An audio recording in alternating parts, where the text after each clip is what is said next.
You ready? Stand for the pledge. It's awesome.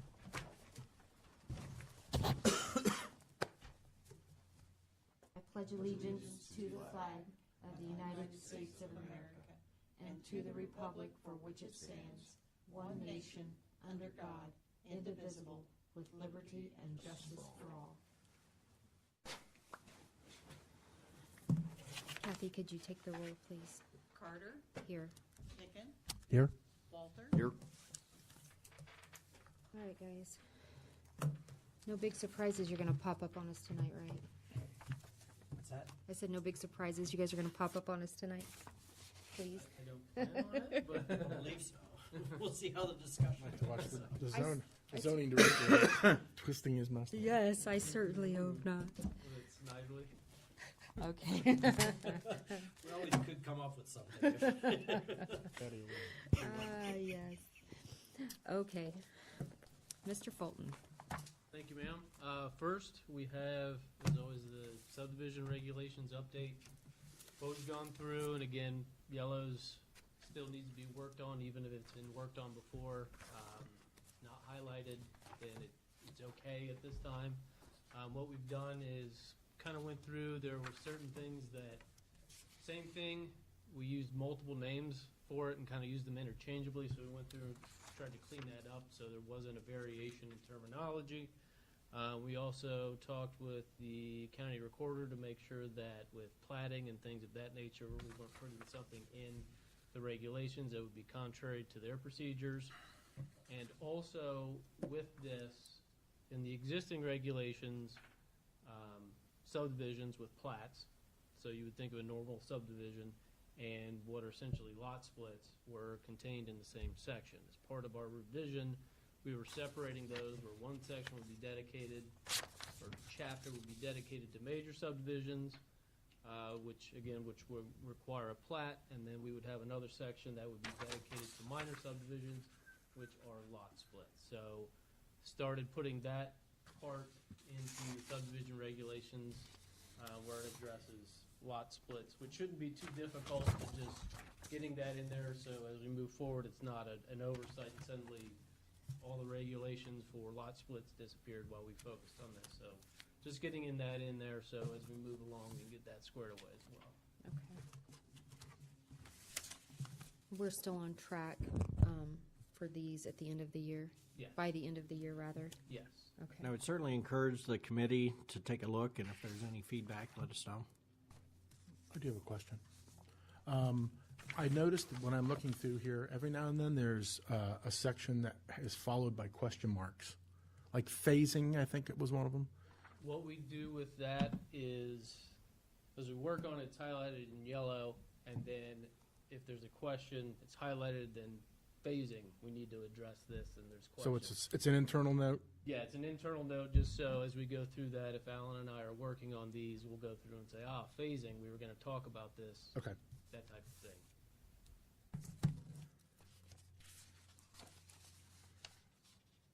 And do you have a deadline for comments? As we continue to work on these, please submit them. Like Mel said, end of the year is where we're hoping to present to council for adoption. So anytime between now and then would be appreciated. And it'll take full ordinance readings, right? Yes. Yes. So you're looking, your goal is like first meeting in November, first reading? I would say first meeting in December. It'll cross over, or are you gonna waive? I should have said presenting to council. So first reading, first meeting. Correct. Okay. Because we usually only have one meeting in December. That's what I'm thinking So about. it'd be January they're adopted. Okay.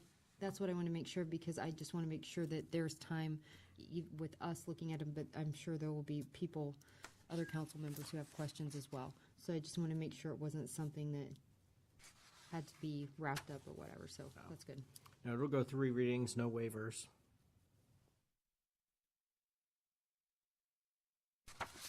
Okay.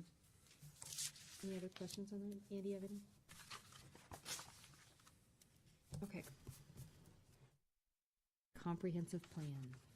Attached to the, in the packet is an RFQ we have, that we're going to send out to consultants. Hopefully, I think it was this week that we'd have it posted on our website. The Ohio Planning Association has a section on their website for RFQs. And then there's some consultants that we've spoken with informally about the comprehensive plan that we'd be sure to send to them.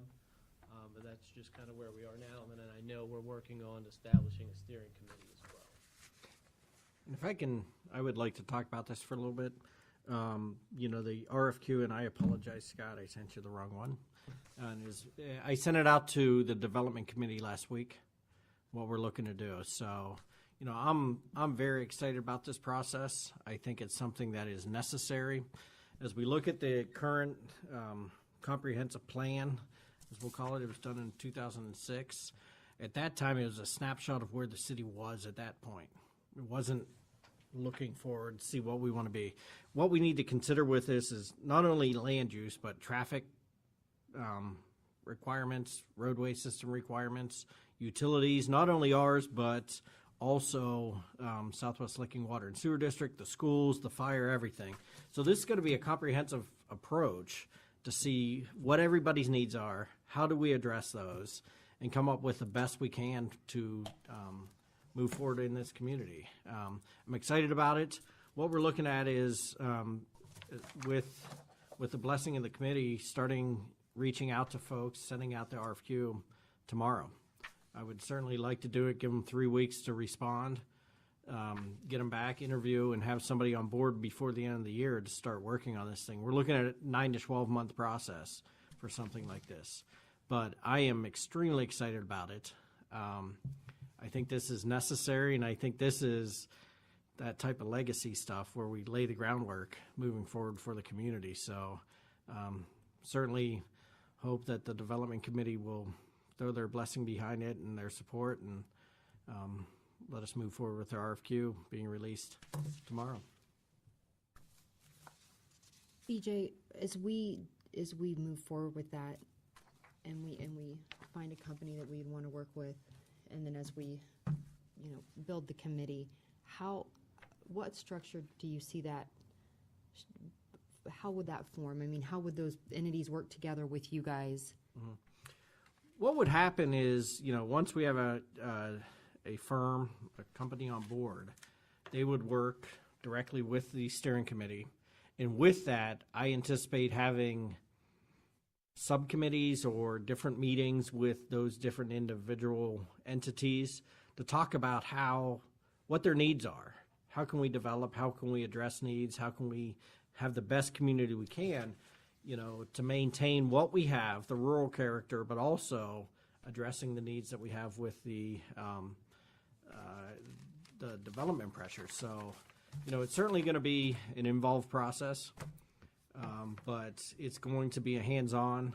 They're going to work, it's going to be an open process. That's one thing I want to say. It's going to be an open process, and everybody is every organization, everybody who has needs is going to have a say at the table. Okay, is that, and do you foresee one of you at every one of those meetings? Yes, no doubt about it. So It will certainly be managed by staff. Okay, because I want to make sure that it's something that, you know, unlike the charter committee where they were fairly independent, because of the nature of this, that somebody is dedicated to be there. through And the this will process. include, you know, community-wide surveys, workshops, open meetings, and there will always be a staff member at those to manage it. I'll be present to record those meetings, but they will elect their own secretary that'll take care of their minutes and that type of thing, same way we did with charter review. Okay, okay. Gentlemen, do you have any questions? Good, Tim. Well, I got a couple questions. The first one is, having never seen one of these done before, when I looked at the RFQ that you sent us, BJ. Yeah, and I apologize for the wrong one being in. That's my fault. So. Well, there's no target cost. The RFQ process does not maintain costs. The RFQ process is, hey, what are your qualifications? Then you meet with those who you choose as the best.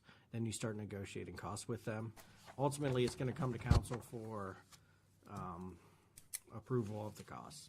And I'll admit my lack of knowledge when we first, as we moved forward with this, originally I thought that the plan would be able to be done in-house with the steering committee. I realize now, based on the scope of work. With what that- we're up against and what we have to do it right, with multiple organizations, with multiple service providers, with all of that, to get this right, that's a mighty task. It is, and one of the other questions the reasons I asked this question is, do either of you have any idea? I don't want sticker shock. I think it'd be nice to kind of give me a little bit of an idea as to what we should expect for. I mean, the last time this was done, it was not done by a company, right? It was done. It was done for free by OSU students, and it has not served the community well. Well, I think that's what I mean. I understand you get what you pay for, but I'm just trying to get a feel for, when we talk to the people, all of a sudden it says, oh, I don't want to throw out any numbers All for right. council to get, or the committee to get their minds around. I would rather wait to get those from the companies. The other question I have goes a little bit more towards the individual that I might tap for the steering committee. At the beginning, I kind of used the charter committee as the length of time, but when I'm talking to them, is it going to be 10 meetings? Is it going to be 20 meetings? Is it going to be? I think that's going to be up to the firm and also the committee to decide how soon they need to meet or how frequently they need to meet. We're looking at a 9 to 12 month process, and if you want to weigh in. And typically what will happen, from my experience, that you'll establish, you'll establish a steering committee, and you'll have a meeting, like a kickoff meeting, to get the ball rolling. And at that time, you'll decide how often you meet, when you meet. Sometimes at the beginning, typically, you'll have more meetings, and as the plan starts to develop later, those might space out. But with some of the firms, they kind of have a formulaic process for the most part in terms of how those will progress. So from what I've seen, it's monthly, with it tapering off towards the end. But then there's times where the steering committee, if they have a public workshop that may not be on the typical steering committee meeting night, that they might be there. But I think that'll depend upon the wishes of the steering committee and then the firm that's selected in terms of how they'll work out those details. And do they typically, you said you don't want to give us a quote right now, and that's cool, but do they typically give you a dollar amount and we don't exceed that amount? Correct. It'll be, what will come to council is a not to exceed amount for the contract. Okay. Some of my mind goes to aspects of planning that make me feel, that makes me think about inefficiencies, and so that's what I'm concerned about. But I don't want it to drag on and drag on and drag on because there's this checkbook and checkbook and checkbook. Not at all. It'll be a not to exceed amount. And I've got to assume any firm that is chosen has done this before, so I hope so. yeah. Typically, an ad hoc has a set date for a report back to council. Now, that date can be amended by council if they need more time, but typically, some parameter is established at the time it's formed. Go ahead, Andy. Okay, so I've got quite a bit to say about this. So this is an open discussion. I'm not necessarily asking questions, but I wanted to talk about this. Some of these are questions, and I don't want people to think I'm for it or I'm against it. I'm just kind of having this discussion so everybody's kind of knowledgeable about what a comprehensive plan does. I guess my first question would be just kind of keeping with the idea of the committee. How do you want nominations presented to the mayor? Do you want those in writing? Do you just want a voicemail? You want me to give them a sticky note? What do you want? What would be your preference? I would like to have on a piece of paper, I would say in writing. Name and number? in writing, Right. a name, an address, and as many phone numbers as it takes to get a hold of that person. Okay, Correct. perfect. Okay, so and Probably an email. Email form or whichever, I can do Email both. address. Either. No, an email address to Oh, an email contact them address, by. yeah, added to So that, when yeah. it's set up, we can communicate with them. So you Yeah, we prefer that in writing and not via email? I'd like it in writing. Okay. And when do you want that by? Now? You know what? Since we keep dilly-dallying around, I'd like it in by the end of the week. Perfect. Okay. That's good. All right. And then, I think Mel asked the question, how would this work with the committee? How would it work with the firm? How would it work with staff? There's different parts, and obviously, Scott, you know this, and you've dealt with in BJ, you know this. In a comprehensive plan, there's different parts. There's the fluff. There's that stuff that I understood you had already been working on and kind of already gotten through that part of it. Is that correct? We have some things compiled, not in a plan-ready form, but some of the demographics, history, some of those things we do. So the front-end documents would certainly be provided to the firm to incorporate. Yeah. Yeah, we're not going to have them go do. So to answer your guys' question, the cost depends on what you have them do.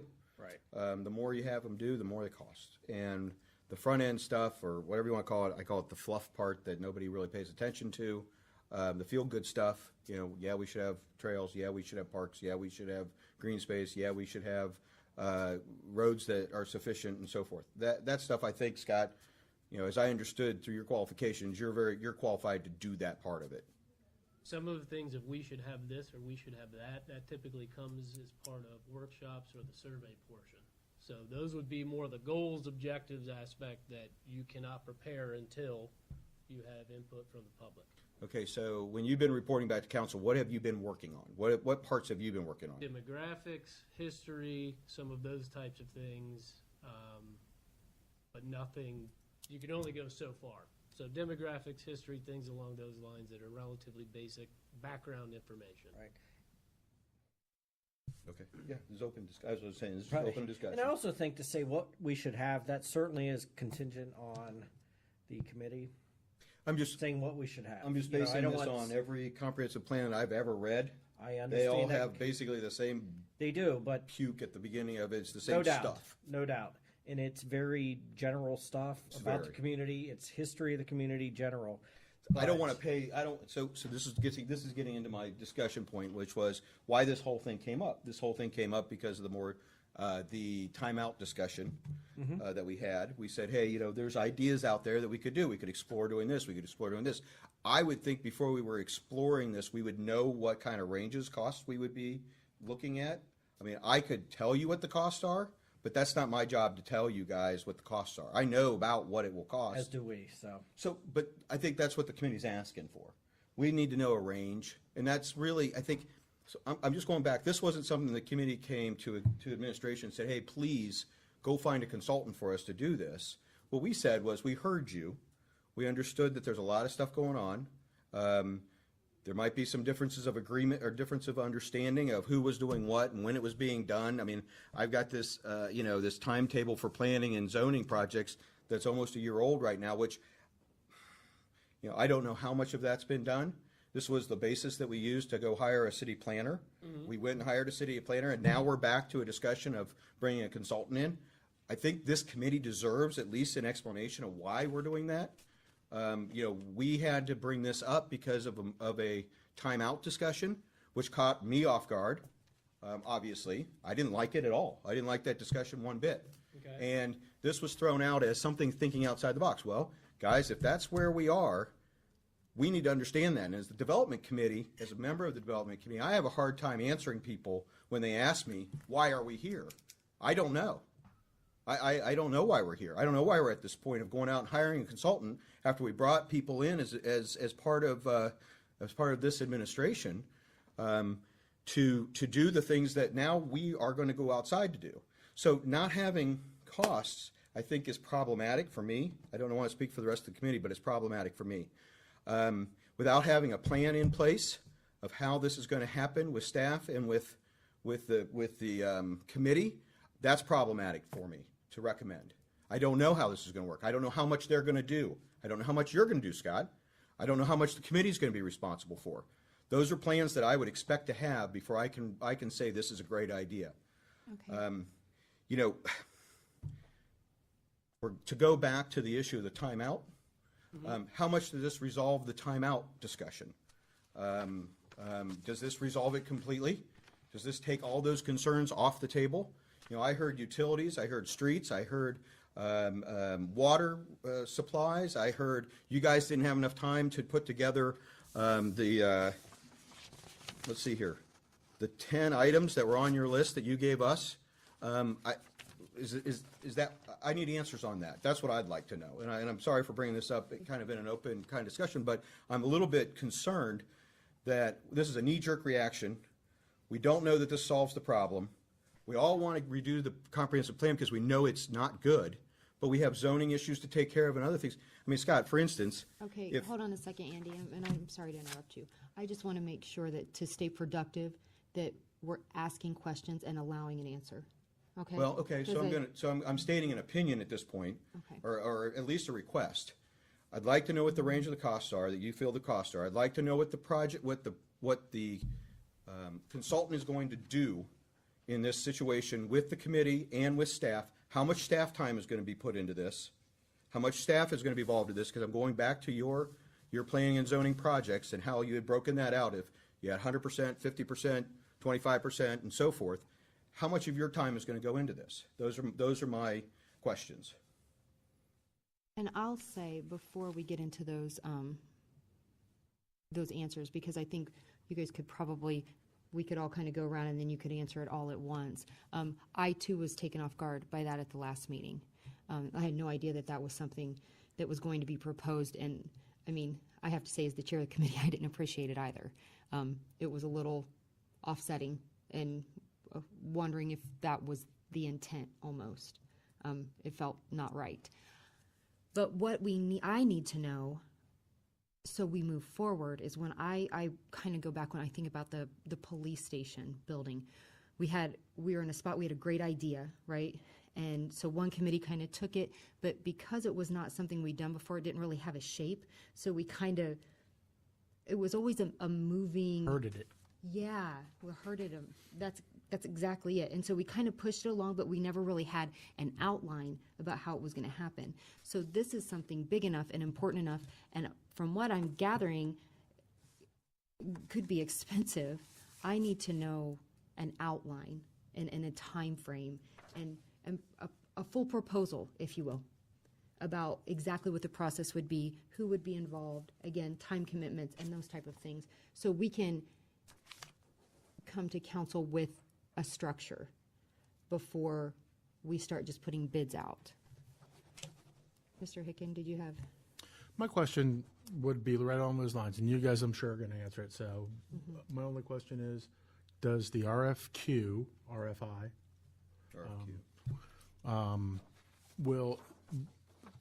do we need that to answer the questions that the other two committee members have asked? Yes.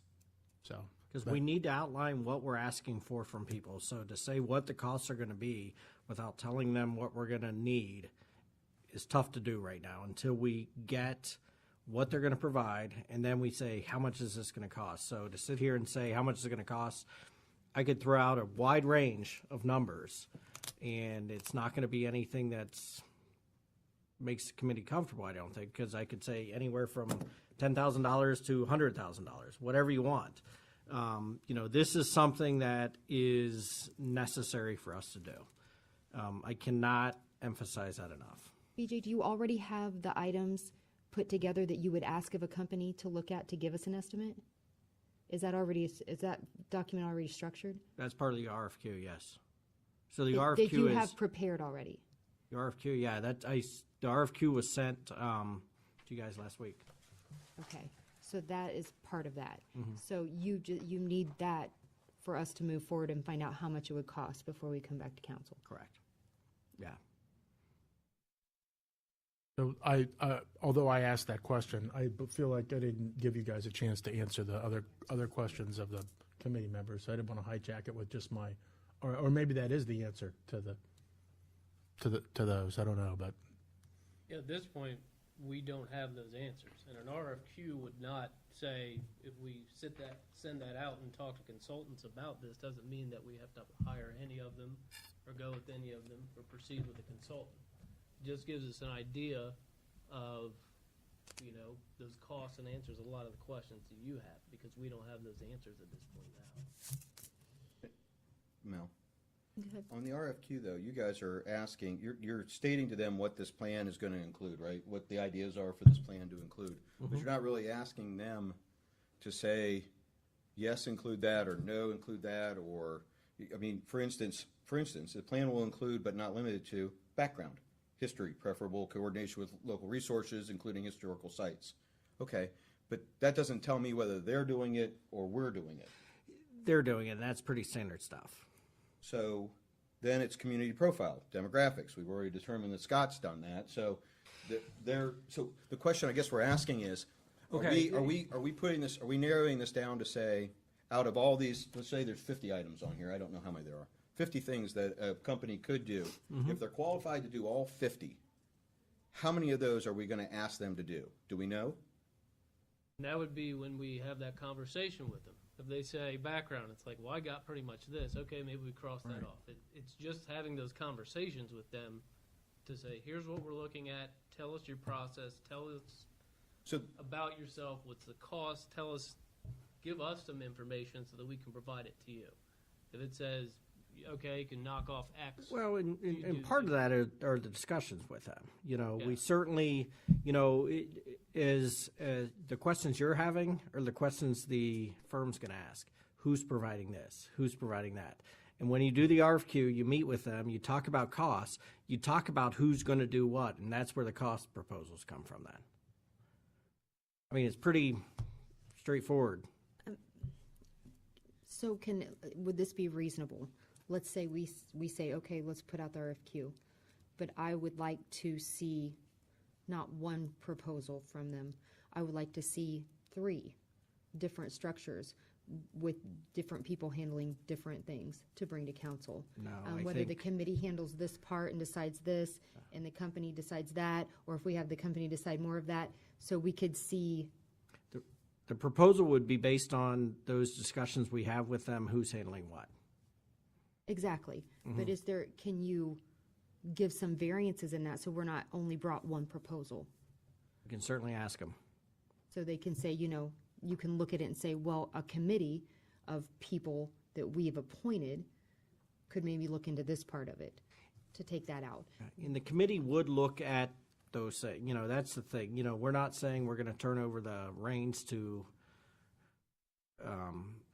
the consultant. The committee's going to be doing it. The staff's going to be doing it. What we're talking about is what we, you know, the RFQ is what do we need included in the comprehensive plan. Then when we Absolutely. meet with them.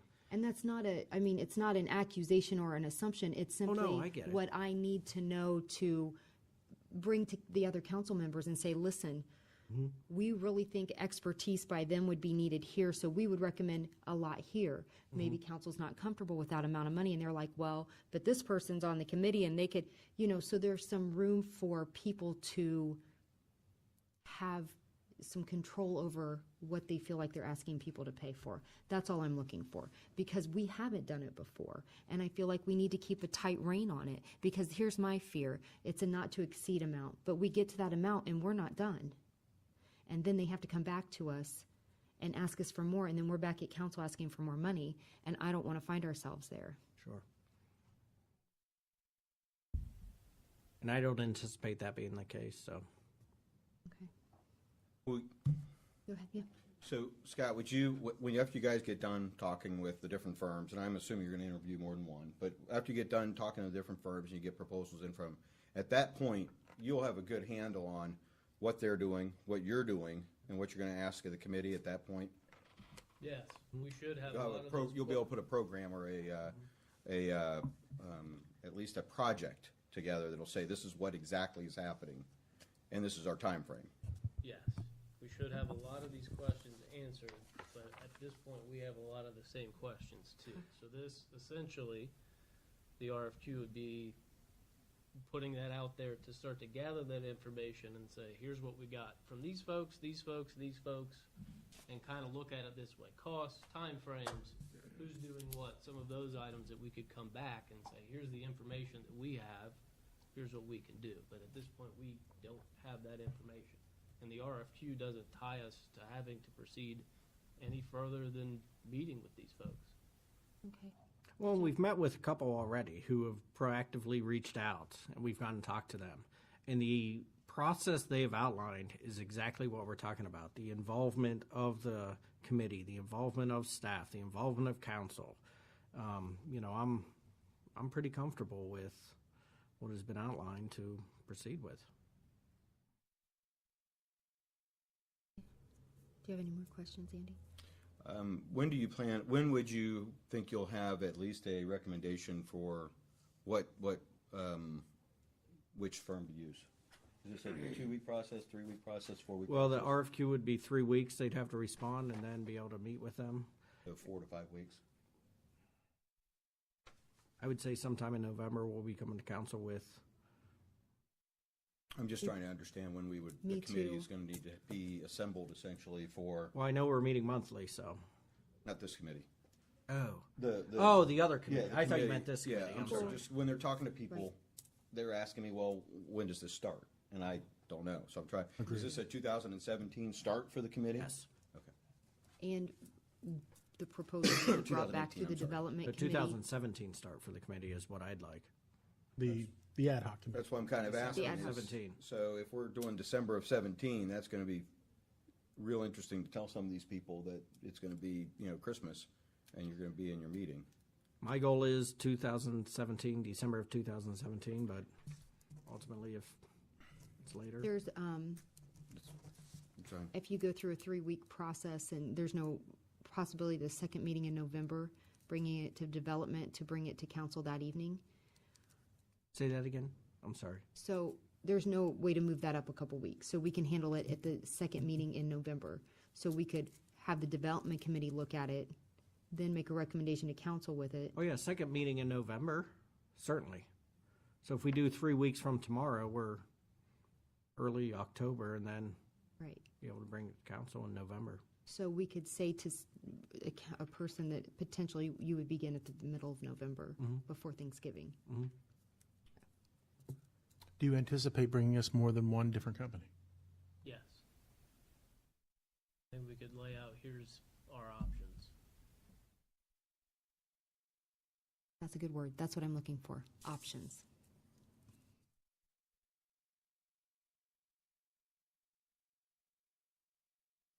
Anybody have any other questions?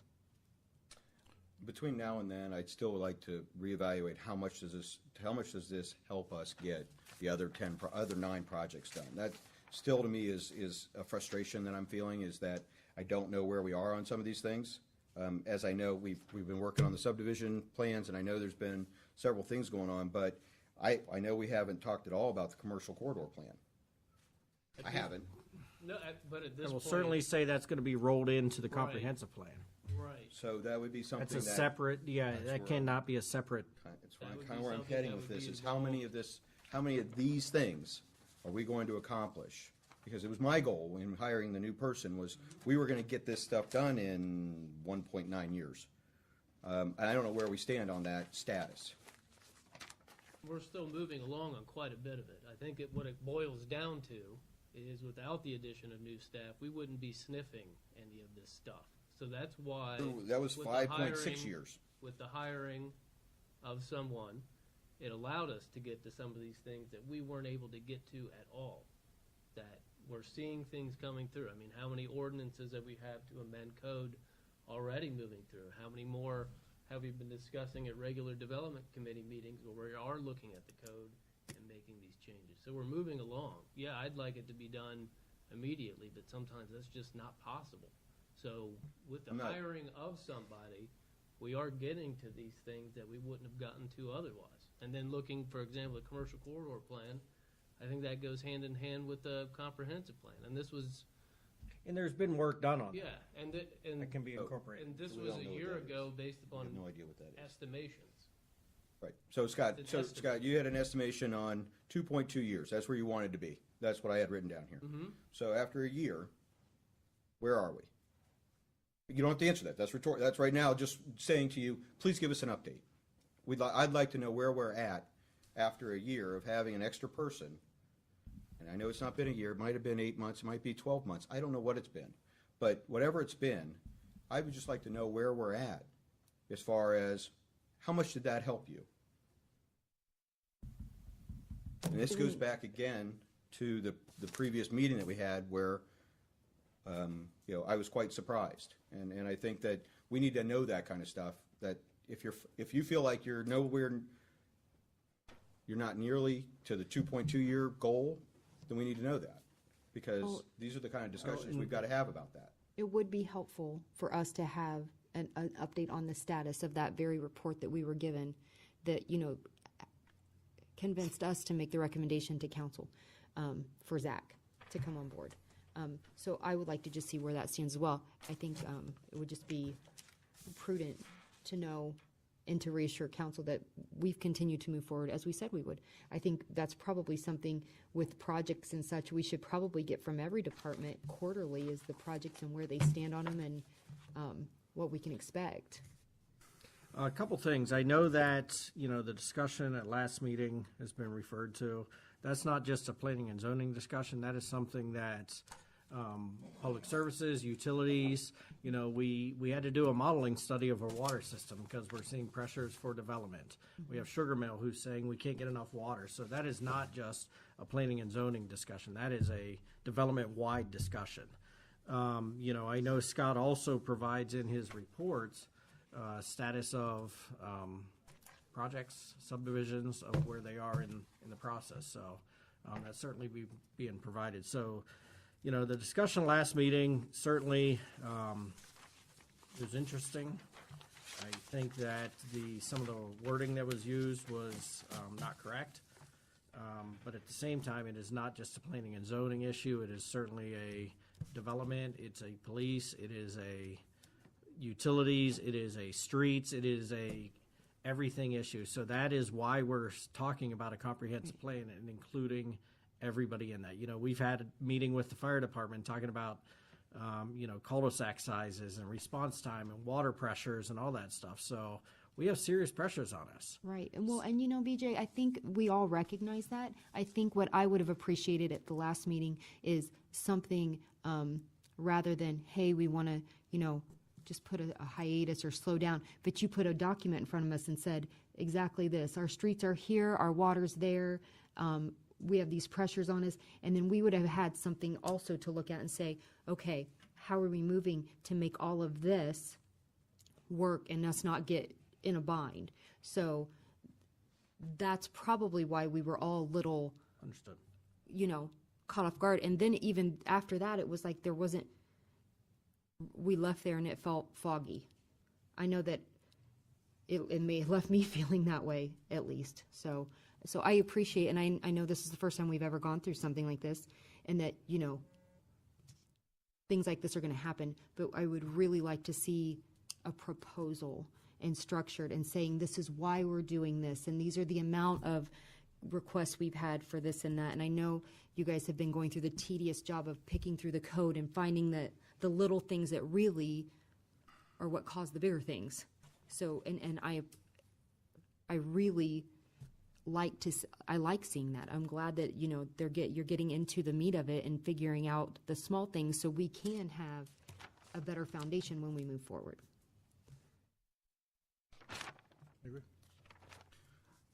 You just a suggestion, you may want to look back through your RFQ and make sure some of this stuff's definitely involved into this directly, per se. I don't see where some of it's in there, but hopefully it will be, and we can utilize this proposal to understand what can help get these projects done.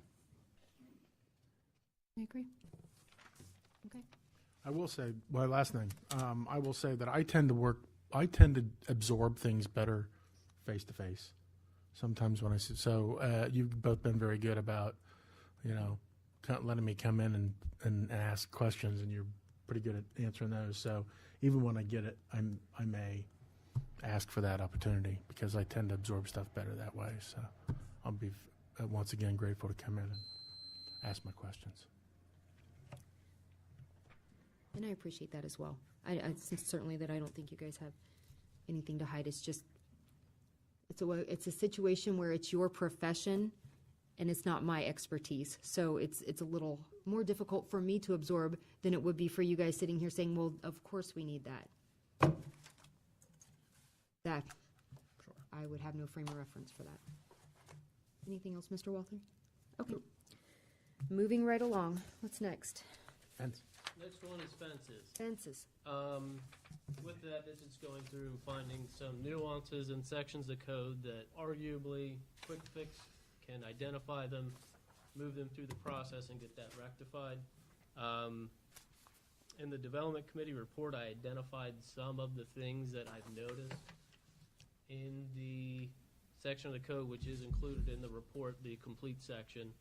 But again, it's just for discussion. These are the things I've noticed, but putting it out there to see what do we think, which direction do we want to go. What we see with a lot of things is there's no definitions, so it would be definitely adding a definition of fence. It talks about a living fence, which I assume would be a hedgerow or a row of arborvitae, but something that defines that instead of leaving it ambiguous.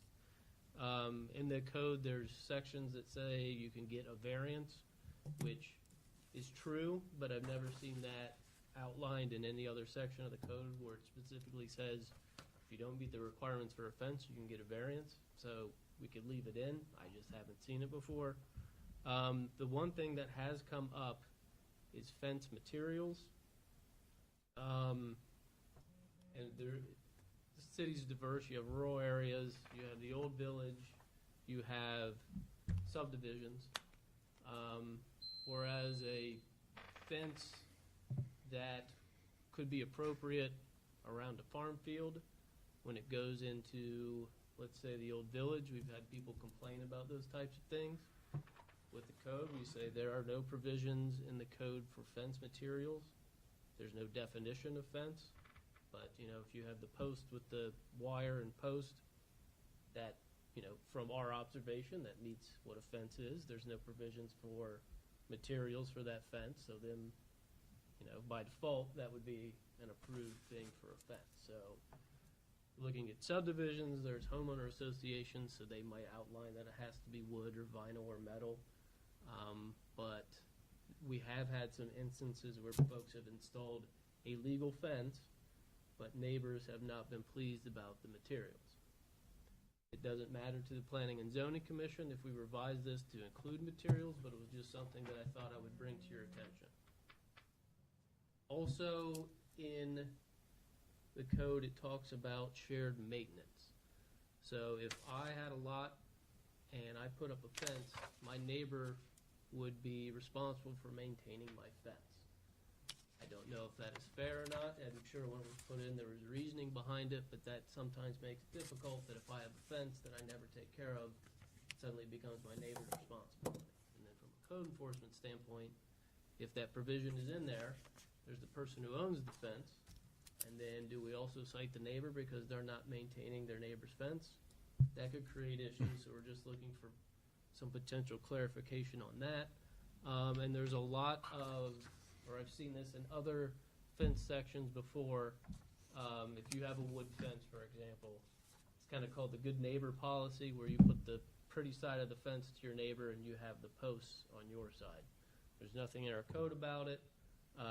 We have gotten some complaints here or there, but again, we say the fence they proposed and how it was constructed is illegal. So those are some of the things in the code that we've seen that maybe we look into, maybe we don't.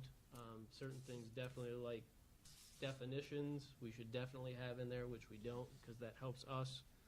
And also in the fence regulations, it says that if you violate any section of that chapter, that you will lose your conditional use.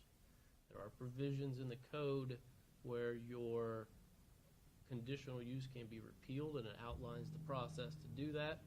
But basically, this says that if you do not meet the requirements for a fence, if you have a conditional use, that goes away. For the entire piece of property? The way it's worded, Wow.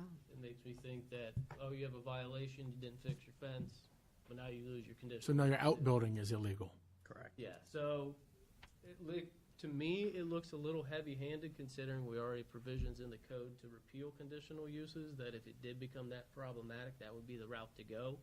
But if someone makes a mistake on their fence, or maybe they put a fence in, I didn't know I needed a permit, yes, you do, they come in and get the permit, that's how we operate, problem solved. But I don't know the way this is written. Now do we have to go through a process that if they have the conditional use, we have to repeal that? To me, it seems a little heavy-handed, but these are some of the things that we've identified as things to consider. And you're looking for comments from us? Mm-hmm. Or just any thoughts, if you'd like us to proceed with, well, you have these outlined, if you'd like to see us with proceeding with, here's a draft amendment based upon these, here, that's what we could do. We're just kind of looking for guidance at this point. Off the cuff, I would like to say that my living fence is 2 dogs. Perhaps that's not what was really meant by that, but I don't believe so, but Hey, Scott, do you know offhand what the section 120999 is? Do you know that? This is the violation. yeah, that's an enforcement and penalty, and that is how, if you have a zoning violation, how you proceed. That's just a standard. Mm-hmm. Okay. So this additional, they must have had some trouble somewhere along the line, and so they thought they'd throw this conditional use on there too. And that Yes. seems, I would agree that that seems heavy-handed. That- Unless that you're would- putting, unless your conditional use is subject to you putting up a fence, a swimming pool maybe? well, for like a business, say a business is putting up, I can use a good one. The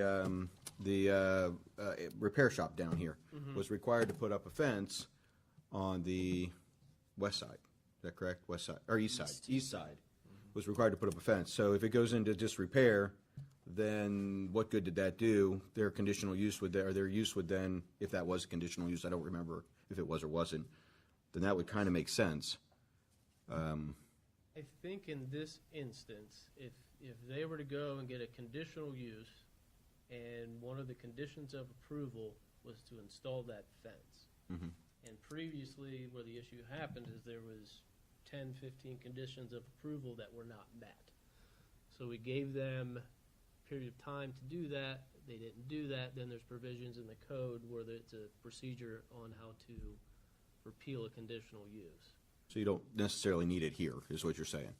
That's my thought, and I don't know if then by default it's like, well, you have a violation for this, so poof, there went your conditional use.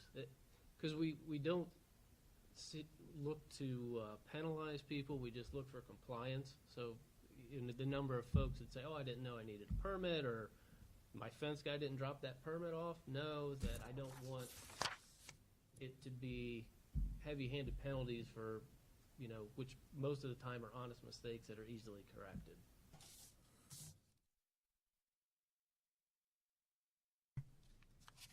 I would like to see a proposal and some thoughts that you guys have.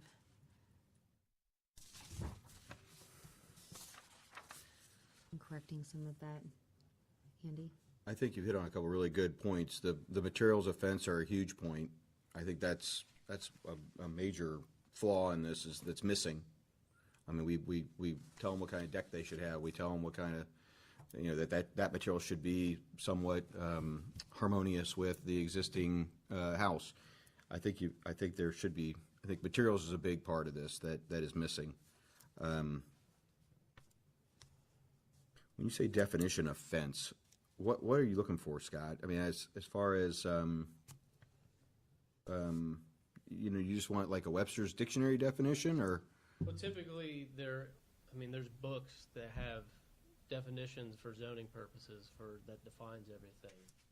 Essentially, what is a fence? I mean, if you get down to the nitty gritty of it, if I stack a bunch of pallets and piles around my yard, did I just do a fence? There's nothing that says that's not a fence. There's nothing that says it is a fence. So it creates issues where a reasonable person could look at it and say, that's not a fence, but if there's no definition defining what that is, that makes code enforcement and how we work through our processes somewhat difficult. So usually we like to provide a definition of what this is. Just so, do you need a permit for it? Do you put it in without a permit? Some of those types of things. So it's essentially just a definition of a fence, but geared from a zoning perspective.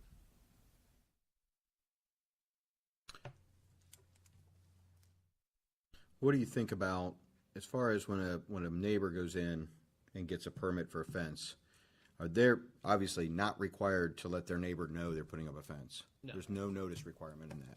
Correct. The shared maintenance and the good neighbor policy might be resolved with at least a notice to the neighbor. You were saying in here, if not in writing, I guess what I'm trying to get to is, the neighbor doesn't know a fence is going up until it's up. And how could they agree to something in writing if they didn't even know about it, and then it goes up, and now they're they have shared responsibility for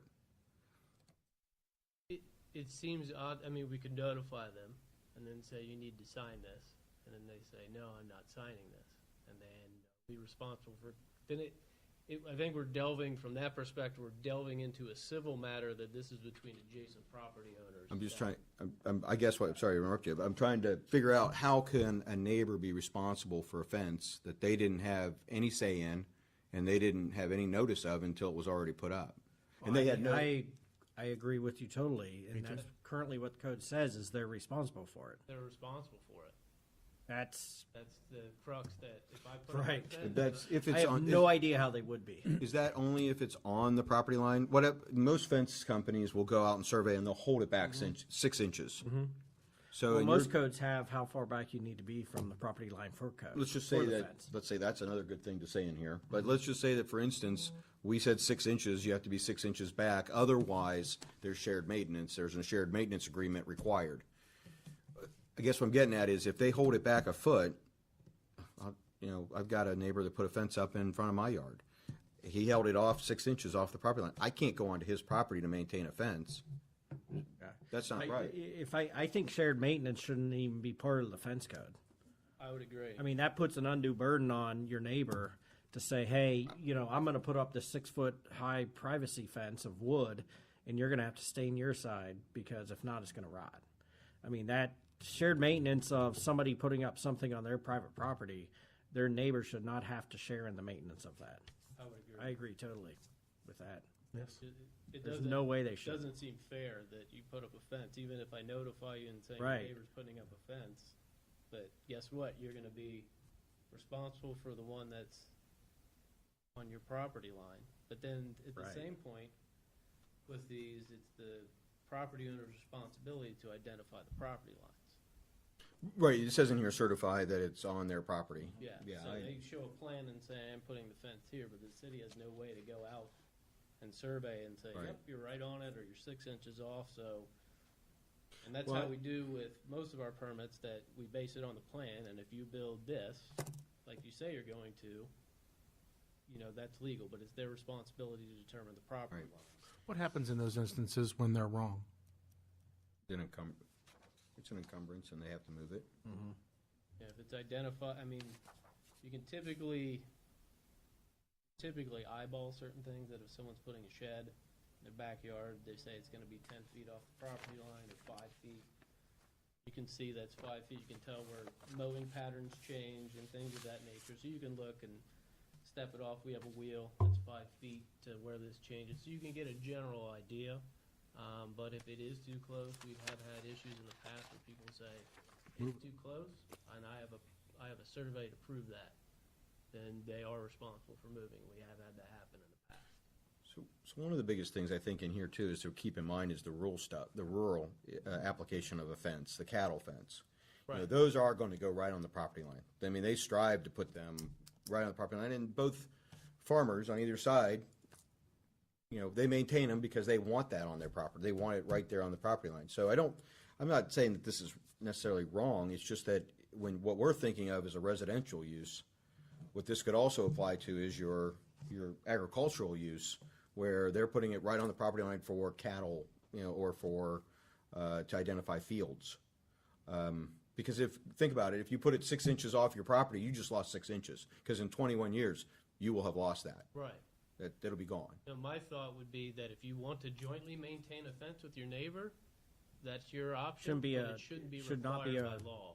Yeah, exactly. It should not be part of a code that the you- city's going to enforce. If If you you agree to guys, put it on the property line, right, then you This- guys have to have an agreement. right, you and put that's it on the not property something line. the city enforces. Though, if somebody calls in and says my neighbor's not maintaining their side of the fence, their problem. we don't care. Yeah, it should be, I would agree with that. if you put it on the property line, it's up for you to identify, but it's not your neighbor's responsibility to maintain your fence. Right. Yep, another loophole in our wonderful zoning code. Any thoughts of the good neighbor policy? of having the finished side towards your neighbor for subdivisions or anywhere really. Or anywhere really. Well, that's where it gets interesting with the rural character because you could have, Where do you put the post? right, Yeah. so. Fine by me, I just don't want to draft something that's completely off base, so that's why I've seen in other codes, that's why I want to put it out there and see if there's any. I think Well, the only would time s- that applies is to a wooden privacy fence where you have posts on the inside and the finished side on the other side. Well, I so. would say we look at that code like any other that we do. 50 miles of fence in New Albany that I would also apply it to. Your 4-board fence is the same thing. Which side's the post on? Well, Again, I would the say, rails are in the middle of the post. No, a 4-board horse fence. Oh, I see what They're you're on the saying. outside. Well, are we, It- as I was saying, that like we've done with the remainder of our code, that we need to look at it from a larger perspective and tailor it somewhat to, you know, if you live in a densely populated area, or if you have some, you know, several acres, the requirements would clearly be different for that. So we need to take that into consideration. Or even maybe the proximity of the fence to the property line. Within a certain distance of the property line, you have to do it one way. Within a not, you can do it whatever, you can do it either way, because then it's not really. I would tie it to We'll rely density on of your zoning expertise. districts. for that, Density of Scott. zoning districts is fine too. I would either tie way. it to density of zoning districts for the good neighbor. If you're more densely populated, you know, if your neighbor's right next door, you should probably do the good neighbor, but other than that. there's- Mr. Hicken? No, it's good. I would agree. Everything that's been said. I don't need to be. All right, let's bring her home, fellas. Cell towers. So there has been some interest from members of the Development Committee about revising our cell tower regulations after the recent conditional use. Looking through our code, the cell towers are in chapter 1293, satellite and microwave antenna. Also looking through, they are permitted in the professional research office district, conditionally permitted in downtown business, local business, general business, M1, and planned manufacturing. I would agree that they need to be, 'cause it's just kind of mentioned in there, but nothing that specifically says here are the requirements. So before we went any farther with that, I know there were some concerns, so I just wanted to put it out there to see what those concerns were, so they could be incorporated if we look to revise these regulations. Well, one of the concerns, I think, was that the requirements of it are tied to, aren't they tied by reference to another document? Or am I incorrect in that?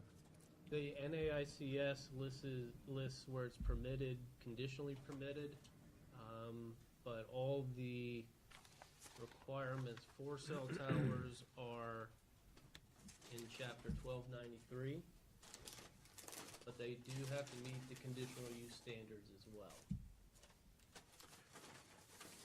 As I look through 1293, can you help me find the height requirements? 1293.08, Thank you. but there's no maximum. Right. Standing above 50. It has to be in an industrial zone. Other than that, if you want to make it 1,000 feet and get away with it, then there's no ceiling on that. Yeah. No pun intended.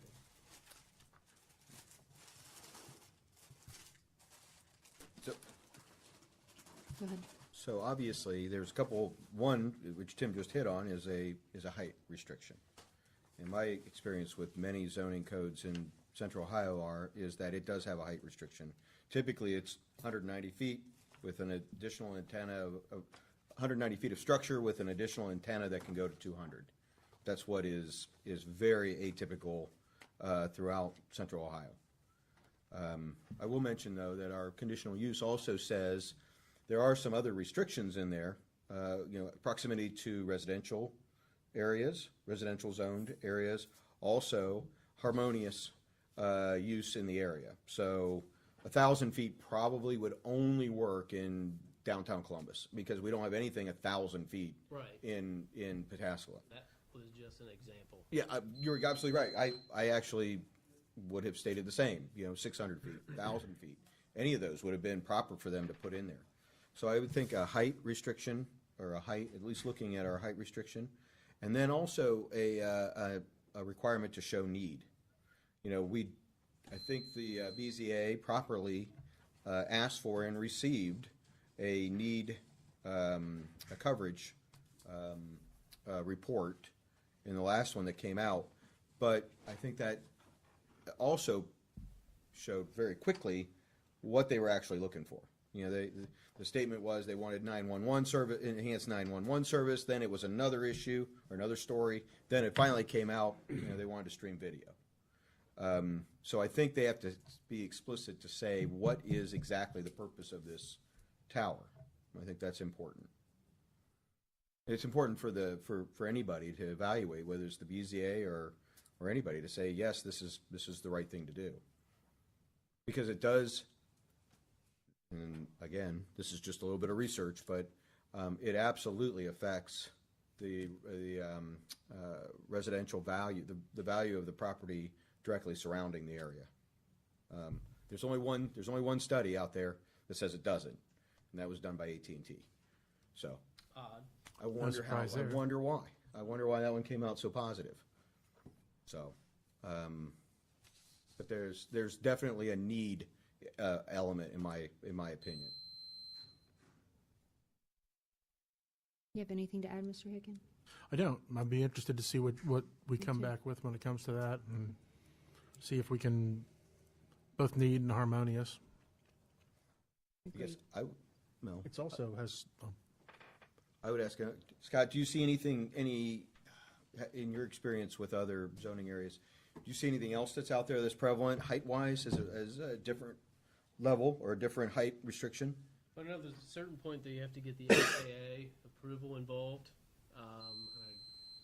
Top of my head, I want to say 250 feet, or maybe it's the 200 feet that you need FAA approval. I think some of the issues with the harmonious things of that nature,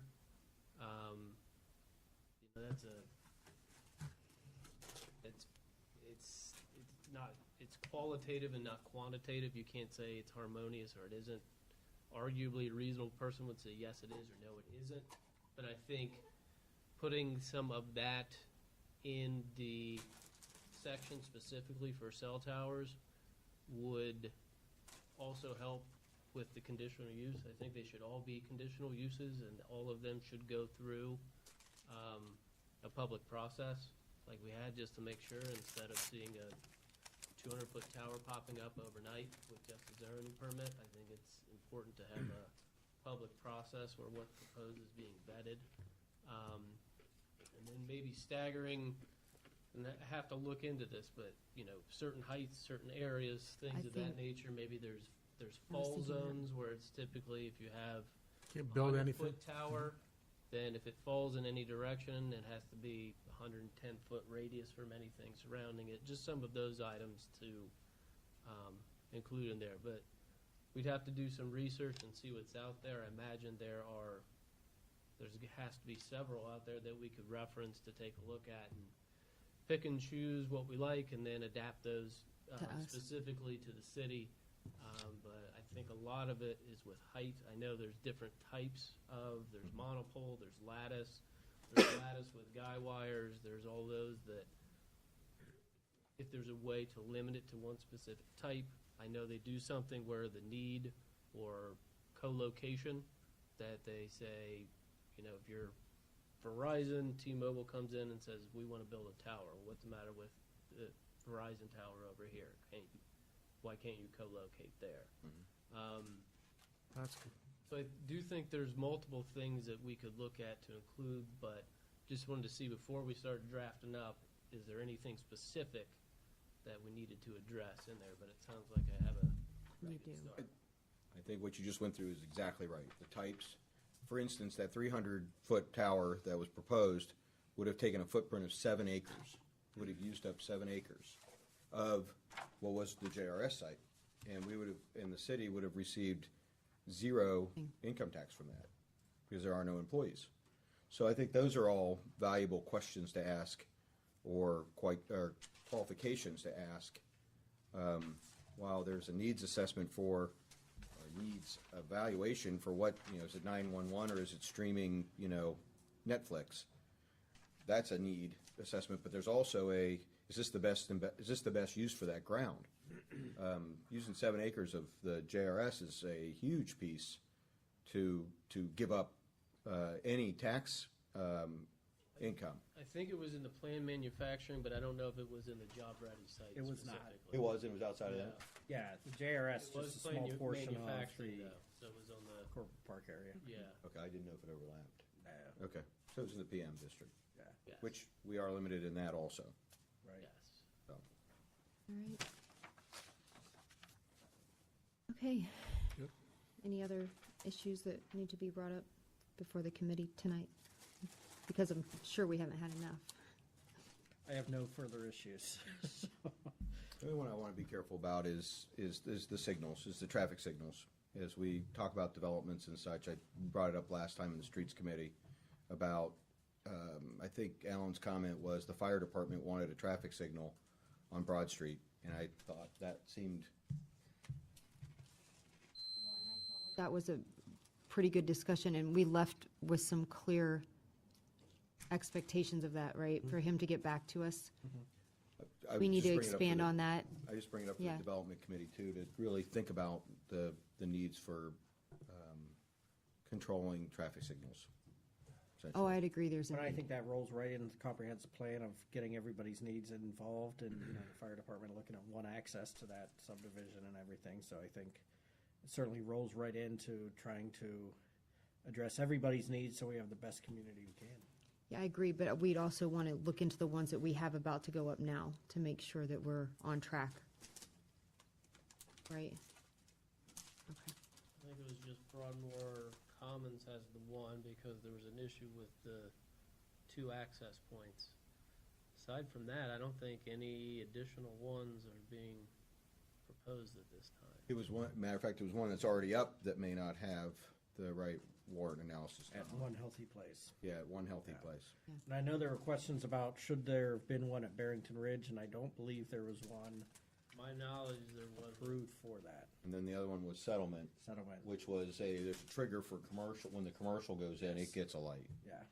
So I didn't know whether, those are all just things to keep in mind, look at, and as we talk, so I'm interested that they, that the fire department wanted a signal because of an issue of 2 entrances?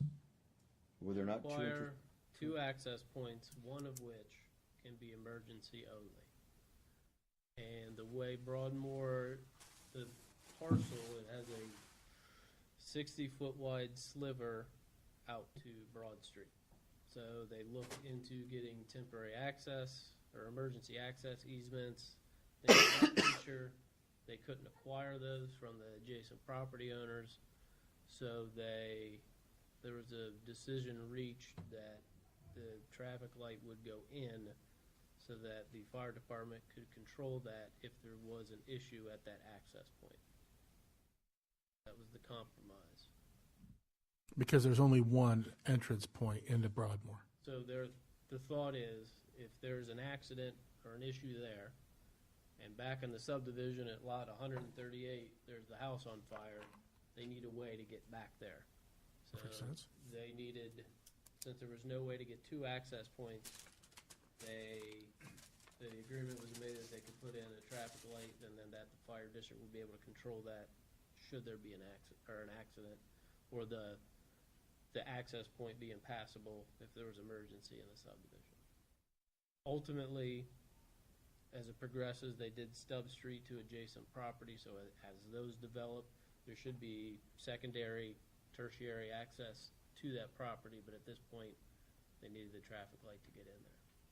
Would that access be also off of Mink or off of, It could arguably, depending upon how things develop, it could be down to Mink, it could be over to Mink, down to Refugee. no?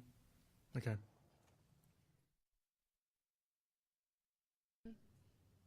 Good. Move to adjourn? Second. So move, Well, Kathy. before a second, do we want to put a motion together for the comprehensive plan RFQ? Good point. Just to instruct administration to move forward with the RFQ to bring us. Yeah, I would appreciate getting direction to proceed with sending out the RFQ to get proposals. Well, Yes, Mr. Andy? Mr. King, would you require that of council or just of us? You need a recommendation from this committee to council at a, Just of you guys on board. You know, we can seek proposals, RFQs, anything. I just wanted there to be some agreement to move forward with it. So I would say from the committee to get an agreement, an approval, a direction from the committee to proceed with it would be sufficient. Anybody object to them moving forward with the RFQ? All right, I believe you have the consensus to move forward. Thank you. All right? Okay, now I second. Yes. Carter, Yes. Hicken, yes? Walther, Yes. Adjourned. 200 feet. 200 feet. First. We are, you were harassing some of my neighbors the other day. You mean 200 feet?